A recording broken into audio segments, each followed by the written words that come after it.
Okay, everyone, good morning. It's Missy Lindsay here with the Southern U.S. Trade Association as Senior Marketing Coordinator here over at SESTA. We're going to start our webinar really soon with Finding a Foreign Buyer with Victoria Mejia.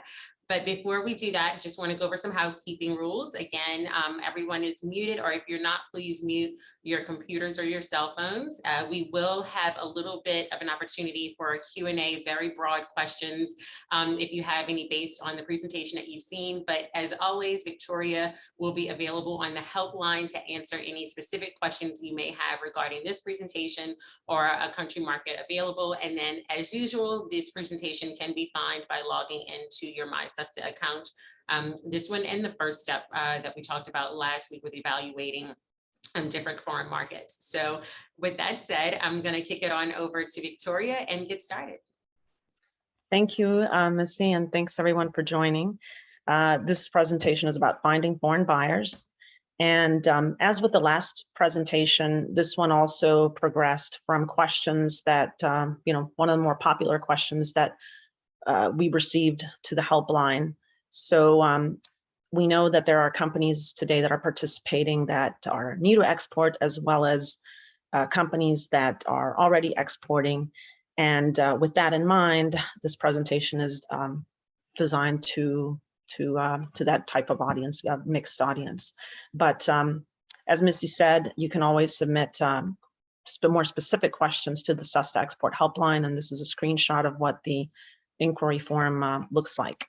So today's presentation is going to touch on these topics. The first is who you are targeting and what are your resources. The answer to these questions really will help you to determine what methodology, what way would work the best for you to approach, to find a buyer. And with all of these, there is a need to tailor your approach to that specific buyer. So the first question is who are you targeting? And you want to try to get as specific as possible. Obviously, at this point, you would have done your market research, and then it's trying to determine what channel or platform you think will work best for that particular market. Was it a discount retailer, specialty retailer? Are you looking after food service at HRI, e-commerce channels, a food club? But what you have determined for that market is going to vary, perhaps. And in some markets, you will need a broker. So are you ultimately trying to find a broker for that? These are questions you want to answer, or if there are any direct to customer opportunities. And recognizing this is fairly important, that markets are not a monolith. So, you can't just go after China. There are regional and local markets within a country with differing tastes and consumer habits. And just like there would be in the United States, with differences in customer tastes from one state to another. One of the examples that I like to bring up is sauces, barbecue sauces.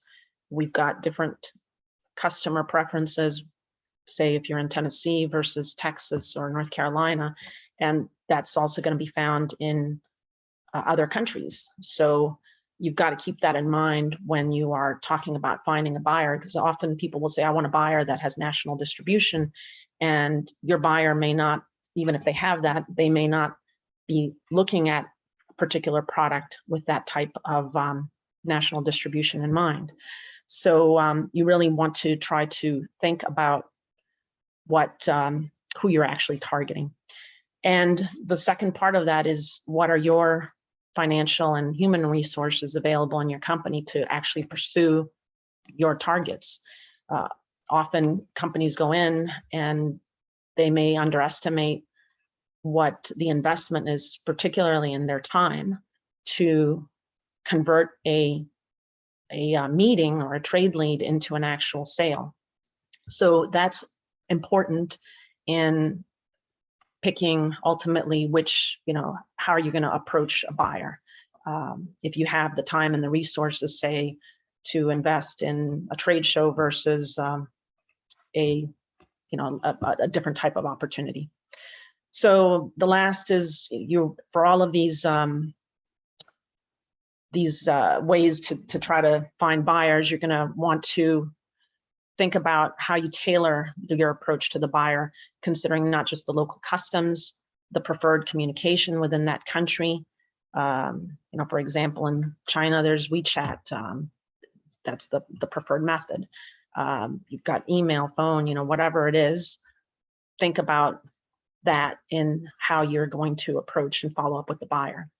And in terms of specific approach, companies often think, and you do want to put you're selling your product, but you can't think just about why your product is great, but also why that specific buyer needs your product.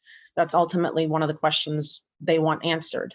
And keep in mind too, that there are some buyers that may require a specific format or specific information, or even an application process that they may have, for example, clubs that, or some of the e-commerce platforms that may have a specific application or approach that you need to go through to be considered as a vendor. So with that in mind, one of the options is an inbound trade mission. For those of you who are not familiar with that, this is a trade mission where the buyers travel to the United States to meet with buyers. The meetings are one-on-one and they are pre-screened, so there's matchmaking going on. It is a low-cost option. You don't have to, mainly because you don't have to travel. But the downside is you're going to be meeting with a fixed number of buyers versus at a trade show. The challenge with these, sometimes with inbound trade missions, are very attractive, and it's not just SUSTA that offers them. As with some of these other events and trade opportunities we're going to talk about, you've got other organizations, from your state departments of ag to industry associations, USDA, et cetera, that offer these. But I think the important theme with preparing for these is that you do your market research before the meeting. You research the company and you, as well as the market, but you want to tailor your pitch to that particular buyer. Often you'll get profiles of the buyers you're going to meet beforehand. So if they're not detailed profiles that have all of this information, go to their website, try to find out other information, like what other brands do they have, what countries are they importing, what's their distribution like, if you have perishable products, what's their cold chain. You want to prepare your pricing. This seems like an obvious one, but unfortunately not everyone does this. And if the buyer has a preferred Incoterm, you want to consider providing pricing accordingly, as well as if they're on the metric system, you might want to consider making it easier for them by providing your volumes, at least towards that, so that they don't have to be doing the converting. And again, going back to market research, know if you have research to find out if you need certifications for that country for your product, or what other regulations may be in place. For example, if you're selling to a country that doesn't allow GMO, then you want to make sure you've got that, or if there are other restrictions, because that may come up in a meeting and you want to be able to address that.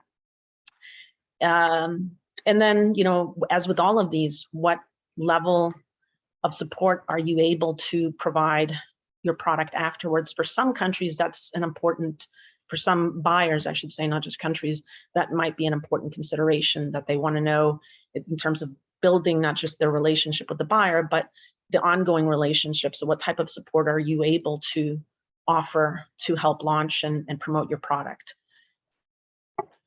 Another option is an outbound trade mission. And again, as with the inbound, you will have one-on-one meetings with pre-screened buyers. The main difference is that in this case, the US exporter travels to the foreign market for the meetings.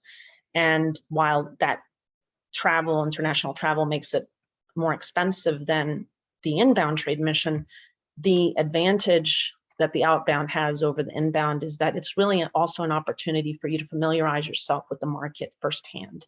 You've done your market research, but it's different when you can also be in the country to actually enter a retail store if you're selling to retail or food service, and really see firsthand what the local competition looks like, as well as it provides opportunities for additional networking while you're in the country. Sometimes there are other events that are bundled with that trade mission. It might have a networking reception or a trader seminar or an organized tour. So these things, retail tour, these things are ways, some additional things that would be of advantage with an outbound trade mission. But as with the inbounds, all of the things apply of preparation to make it a more fruitful event. And knowing that you will have follow-up, as with all of these events, in order to convert this to a sale. Virtual trade missions. This is, unfortunately, has been a part of our world with the pandemic in particular.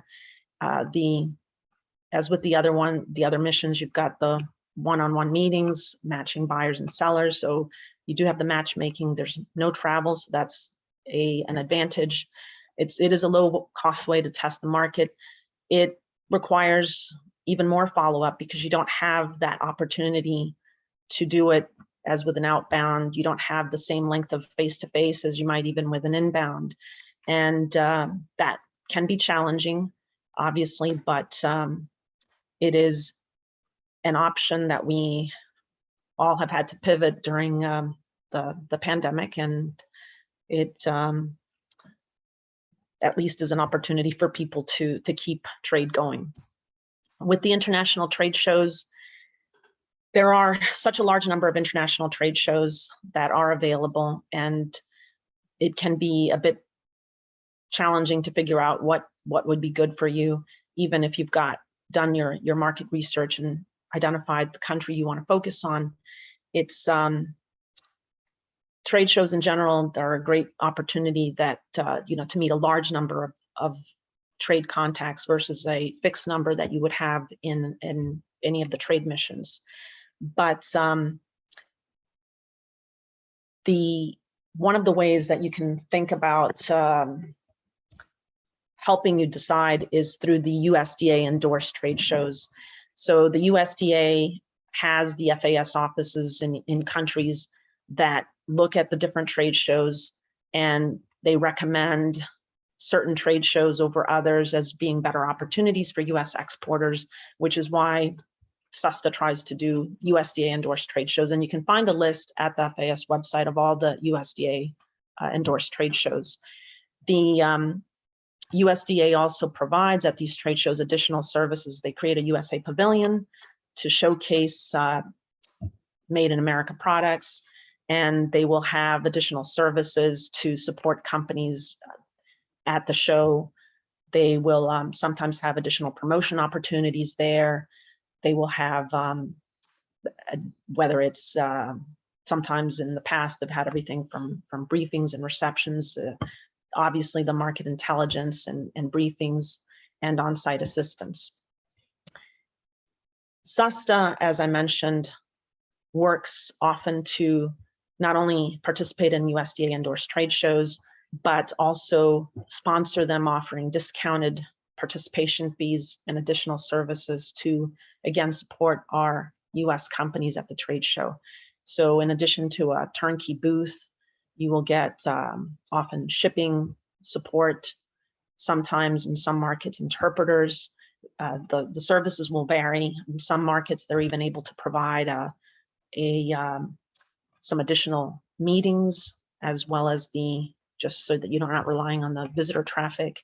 So these are ways that you can, if you're choosing the path of an international trade show, that you can get additional benefit from it versus going alone.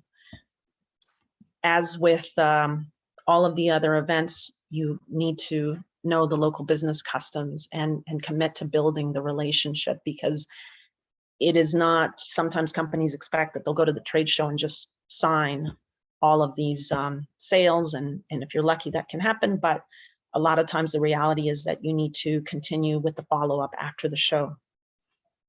So another method that is available to you is for some markets, buyer lists from FAS.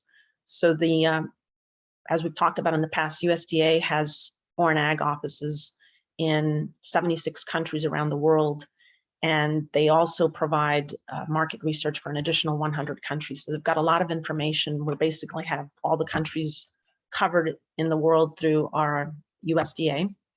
And for some of these, you can obtain general lists of foreign buyers.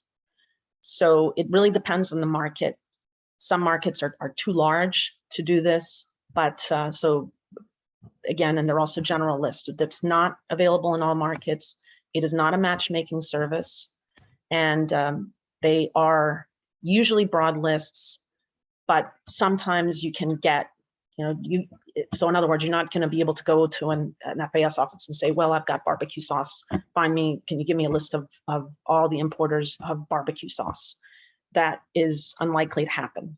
But there are some categories like wine that they might be able to do that for. And again, it's not in all markets, but this is an additional option if you are looking to, especially I think it works in markets where there is not perhaps trade shows or trade missions going on, and you're not unwilling to do the extra legwork because you're essentially cold calling these or cold contacting this importer lists. So it is an additional option that can be helpful to you. And it, again, depends partly on what your human resource capability is, what your financial ability is. If you're perhaps not able to invest in one over another, or it's not practical, a trade show, then something like this could work for you if you're able to do the follow-up. Because again, it's not a matchmaking service. So how to go about that? The first step I would recommend, actually, because it's not available in all markets, is to check the USDA GAIN portal for search. And you can find it usually in the exporter guide. It will mention if there is an importer list that's available. So here I've gone, and the screenshot is about Dominican Republic. And if you can mention in your request to the Agricultural Trade Office the report or even the author, then it can help to expedite your request, because these offices receive a lot of requests, and anything you can do to help expedite it, then that is a good thing. So in this example, it was Dominican Republic. You've got the exporter guide, the front page of it. The first page tells you who the author is. This is the 2021 report, the latest report. And usually it's at the end of the report, they will mention if they have here list of importers, contact our office. So you can, and here's their general email address, which is why, again, I recommend, if you can, mention the author's name, since it is going to a general email address, and ask, can I have this importer list? If there isn't a mention and you still want to try, or if you want to contact your ATO in a particular country, you can do so. You can find the information for ATO offices anywhere in the world through this link. And you can search by country or region, keeping in mind why you might want to do a region is because there are not offices in every country. Some are in, represent a region. So again, the lists are not available in every country, but that is an additional tool for you. So then there are trade leads, and we have SUSTA receives trade leads from around the world from USDA ag offices in foreign countries.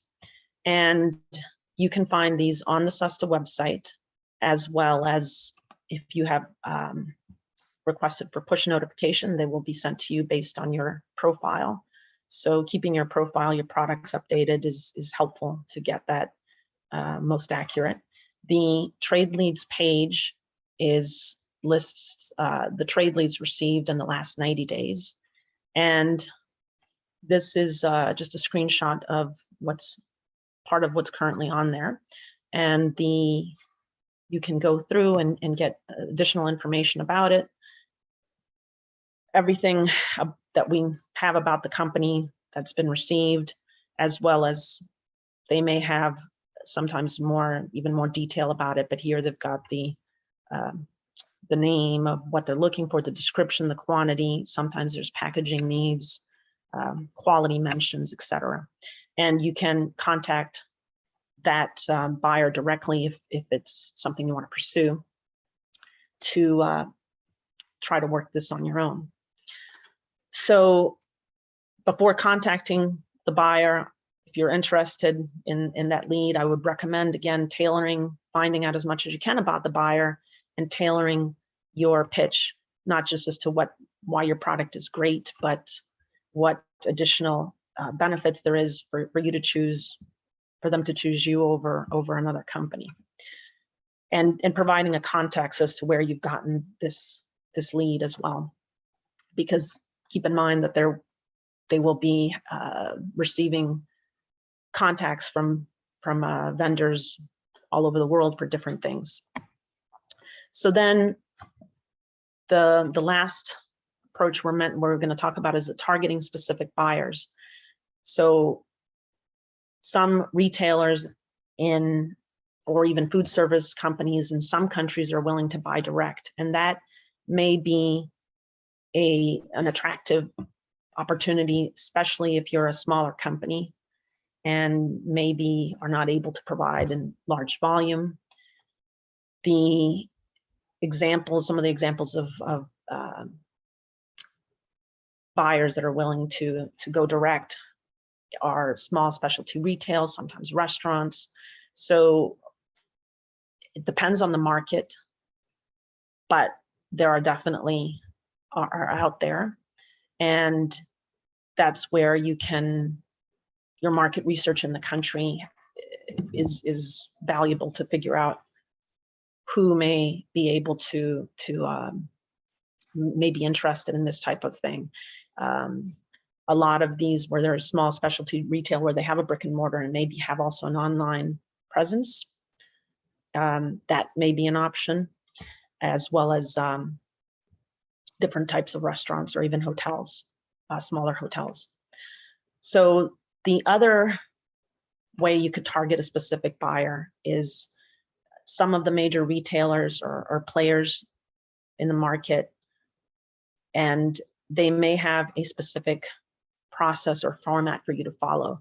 We get sometimes requests from US companies that may be wanting to participate in a trade mission, be it inbound or outbound, saying, well, especially actually with the outbounds, can you organize a meeting for me with and pick your major retailer there?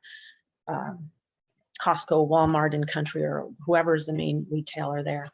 And the reality is that a lot of these larger companies, they're being chased by everybody in the world. So they may have a specific approach that they require. And in this case, it's unlikely that you're going to meet them in a trade mission. So if you're interested in pursuing them, then my recommendation is to look them up and see if they have a specific application process for some of these large retailers. So we're going to look at some of these examples. The other type of example like that is direct to consumer, the e-commerce platforms. Those are taking off even at a faster pace as a result of the pandemic in these markets, and not just the traditional players like Amazon, and the local, the large retailers, e-commerce players in those markets, but everybody is joining the bandwagon, and even traditional brick and mortars have increased the pace of their offerings on their e-commerce platforms, their online retail. So what you want to understand is what the platform sales plan is. If this is the approach you're wanting, and that's why I said at the beginning of the presentation, you want to really think about who you're targeting for your product. If you're targeting some of these guys, then you, instead of saying, okay, I'm going to try to meet them on a trade mission, think about looking at their specific process for how to get on their platform and sell direct to the consumer. So in evaluating them, because in a lot of countries, the more mature markets, you're going to have more options. Rakuten in Japan, they're the largest player, for example, though Amazon is a strong second.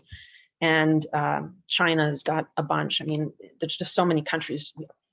Again, trying to talk about this generally is trying to give you some examples of this, but you want to look at what their requirements are, what their sales plan is for food products, where and to whom they market in their country, and their overall sales philosophy, because that's part of, does it fit with yours? Does it fit with how your ability to service that sales philosophy? For example, if they have same day delivery, can you, or do they support that, or do you have to provide that, etc. And then you will have to have a customized approach for each market and buyer within those choices. If you go to, and this is taking me to the next slide actually, about the customized approach for each market and buyer. So just as an example, we've got targeting a specific buyer, the clubs, and there's some thought, some companies think, well, I get into Costco, they're an international company, then I'm in everywhere. And that is not the case. Even within the US, the Costco vendors will vary from state to state as to what products they carry. So it is not a surprise really that that's going to apply in other countries, as well as in all the countries that they have, where they have presence. So this example also talks about a specific approach. So Costco lays it out for you that if you are interested in becoming a vendor, here's their Costco corporate page in the US. It tells you who to contact international by region. If you go to their regional contact, if I screenshot here cuts off, but they actually have the contact for the UK. Then the UK Costco lays out what items, what criteria they're looking to evaluate you on. And you respond to that in your proposal if you want to get to the next stage. And typically for a lot of these, the approach is a local pitch that if you make the first round, you go to the next round, you go to the next round, and so on. And some have application fees, some of these clubs as well. So it's as well as even some of the e-commerce companies. So you're following a set rule. And if you want to go that route, then you need to do your research about that specific buyer.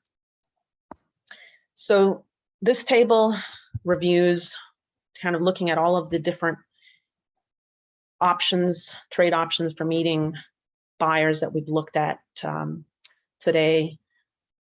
The cost comparison, because that's going to be a factor in what you choose, with inbounds and virtual having obviously the lowest, and importer and lists and trade leads having none initially upfront, obviously. There's no travel for those. The matchmaking, which is I think one of the more important ones. The inbound, outbound, virtual all have matchmaking. Trade leads are, yes, they're matchmaking, but it's just a passive more approach where you're getting one lead perhaps for one product. And then the trade shows sometimes have them, especially if there's an additional extra that you're given at the sign up where they will mention it.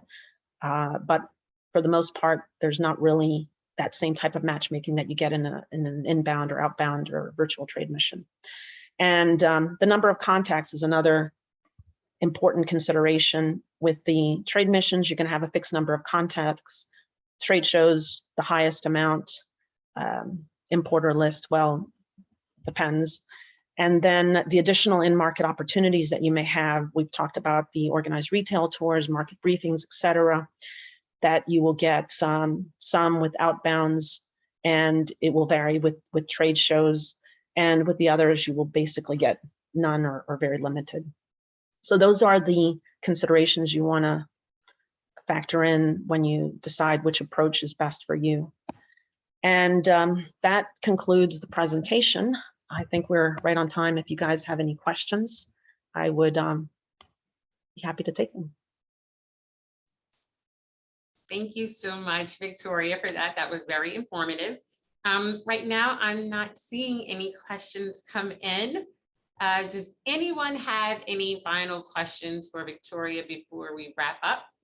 So let's just give it a moment. And if nothing comes to mind now, you can always submit it to the helpline. Sometimes with these, it's a general presentation trying to tackle all markets. It's at a very broad level, but please submit something if you have something specific. It's always in the details is where it comes in. I believe someone had their hand raised. Let me see if I can look at everyone to see if I see anything. Okay, so what are the details? Yeah, it's hi. I see the question coming through and asking it now. What are the details regarding samples for outbound trade missions? Okay, so it will depend. As I mentioned at the beginning of the presentation, the state departments of ag also will offer sometimes outbound trade missions, or USDA, industry associations, not just SUSTA, and everybody will have different offerings.